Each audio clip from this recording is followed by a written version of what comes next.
নমস্কার, আমি সিদ্ধেবাশিস। আপনাদের প্রত্যেককে আমার ইউটিউব চ্যানেলে স্বাগত। আজকে যেটা আলোচনা করব, হয়তো প্রথম এই ইউটিউবে জানি না, এর আগে হয়তো করতে আমি কোনোদিন দেখিনি। ধরুন আপনার স্ত্রী বা স্বামী কারোর পাল্লায় পড়ে যাচ্ছে, তাই তো? এই নিয়ে অনেক আলোচনা হয়েছে, কিন্তু এই আলোচনা হয়েছে কি যে পড়বে না ভাবছেন, এটা আবার কি না, আমি কিন্তু হাস্যকর বিষয় নিয়ে আলোচনা করছি না। এটা কিন্তু আমাদের শাস্ত্রে আছে, জানেন তো। ধরুন আপনি মনে করছেন, স্বামী স্ত্রীর কথা বাদ দিন, যে আমার সন্তান, আমার মেয়ে বড় হচ্ছে, সে যাতে কারোর পাল্লায় না পড়ে, এটা কিন্তু মাথায় রাখতে হবে। খুব একটা গুরুত্বপূর্ণ কোশ্চেন আমাকে একজন করেছে, তা আমি সেই বিষয়েই বলছি। তা দাদা, আমরা তো হবার পরে সব কিছু করি, এরম কি বাস্তবে হয় যে আমার সন্তান বড় হচ্ছে, আমার সন্তান মেয়ে এখন ক্লাস 9-এ পড়ে, সে স্কুল যাচ্ছে, সে তো কারোর পাল্লায় পড়তে পারে। তা আমি কি বিপদ ঘটার পরে আমি কি তখন সাবধান হব, নাকি আমি বিপদ হবার আগে থেকে সাবধান হব? কারণটা কি রকম? আমার বাড়িতে কিছু টাকা পয়সা আছে, আমি তো আগে থাকতে সাবধান হবো, সেটা ব্যাংকে রাখবো বা কোথাও কিছু ইনভেস্ট করব, তাই না? আমরা আগে থাকতে সাবধান হই। তাহলে আমার সন্তান মেয়ে যখন আমার বড় হচ্ছে, আমি তাকে কিভাবে সামাল দেবো দাদা? এটা কি জ্যোতিষশাস্ত্রে কিছু করা যায়? ইয়াস, যায়। কি করে যায়? আপনার মেয়ে একটা চুল নেবেন, ভালো করে বুঝবেন, একটা চুল, সেই চুলটা একটা কি করবেন, দেখবেন আমাদের আকর ফল জানেন, সেই আকর গাছের, মানে আপনারা কিভাবে জানেন আমি জানি না, আমরা যেটা আকর ফল বলি, সে আকর ফলের ডালে ওই চুলটাকে জড়িয়ে নেবেন।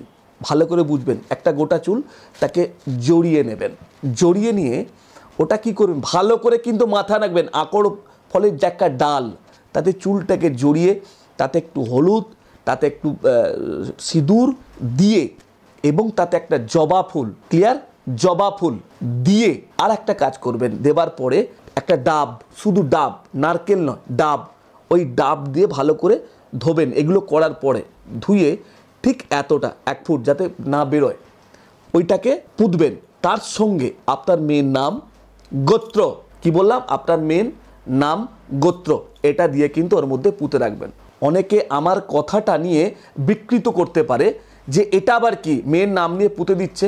বিশ্বাস করুন, এটা কিন্তু কোনো খারাপ বিষয় না।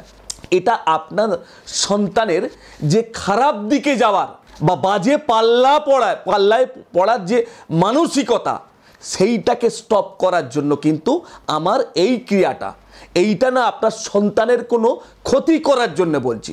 আমার কথায় কেউ বিকৃত করবেন না, কোনো জ্যোতিষ বা কোনো কেউ ব্যক্তি।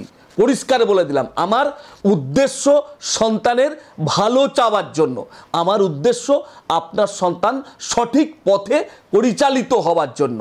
সুতরাং এই জিনিসটা করবেন, প্রত্যেকে ভালো থাকবেন, আপনার সন্তান দেখবেন কোনো কুপথে যাবে না। এটা আমি 100% কনফিডেন্সের সঙ্গে বললাম। ইয়াস, আমি আবার বলছি, আমি যে কোনো কাজ পরীক্ষার পরে তবে কিন্তু আপনাদেরকে এই টিপসগুলো দিই, এই টোটকাগুলো দিই। আপনারা এটা করবেন, ভালো থাকবেন, করে দেখুন না। 1 টাকা তো খরচা হচ্ছে না, শ্রীদেবাশিসকে তো ভিজিট দিতে হচ্ছে না। আমি কোনো আপনার সন্তানের খারাপ চাইছি না, আপনার সন্তান ভালো থাকবে, করুন, ভালো থাকবেন। ইয়েস, আমি শ্রীদেবাশিস, নিশ্চয়ই আপনারা চেনেন। যদি আমার চ্যানেল ভালো লাগে, আমার এই চ্যানেলটাকে লাইক করুন, শেয়ার করুন, সাবস্ক্রাইব করতে ভুলবেন না, আর সঙ্গে কমেন্টও করবেন কেমন লাগছে বা আপনাদের কি প্রয়োজন। তো আজকে বিদায় দিন, নমস্কার, প্রত্যেকে ভালো থাকুন। জয় মা তারা, জয় মা তারা, জয় মা তারা।